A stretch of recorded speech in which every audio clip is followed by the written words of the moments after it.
A caretaker is someone employed to look after a property.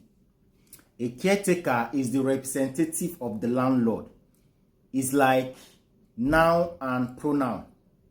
You use pronoun instead of a noun. Kunle slapped me. Instead of mentioning Kunle, you said he slapped me. So that is who a caretaker is. He has the right to collect rent. He has the right to issue you receipts. He has the right to give you quit notice. He has the right to do anything.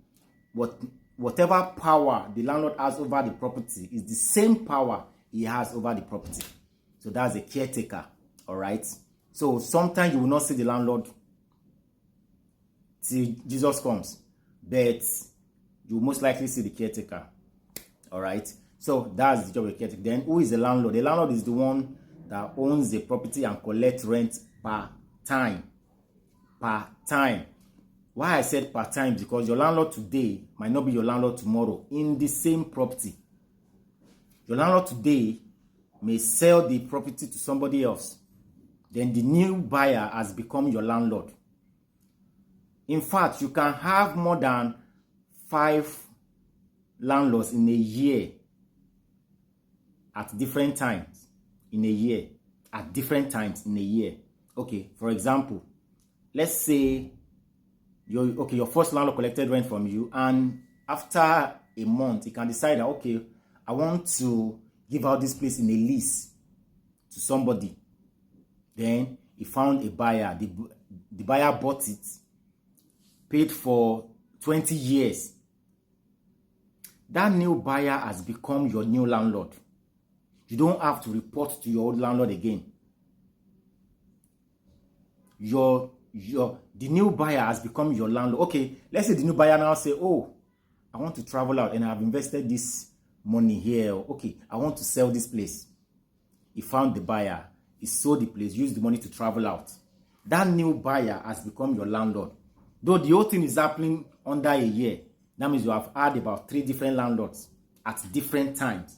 So your landlord is not necessarily the person that builds the house. It's just the one who owns that your unit at that time, at that particular time. That's why I use that time, because it's based on time. It's under time. All right. So that is your landlord. A developer is the one that builds, operates for a specific time. All right. There are different types of development. There is JV, there is BOT. Okay, the JV, that one is being run by big companies like Coca-Cola, banks. They invest in such because it takes huge funding from 500 million upward, 1 billion, 10 billion, a lot. So JV, those ones, they build and they sell per unit. They sell. That's when anywhere you see an advert, anywhere you see a brief of 2 or 3 bedroom flat to be sold, most likely those ones were joint venture. That means 2 companies or 2 parties coming together to do a business. That's joint venture. Joint.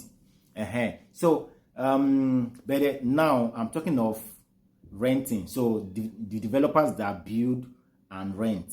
Okay, so these ones, they build, they operate the building, they operate the business, and they transfer it to the owner of the land after their tenure has ended.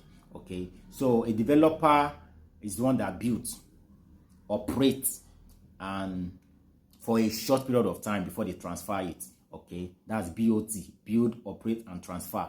All right. A developer can build this place and be your landlord.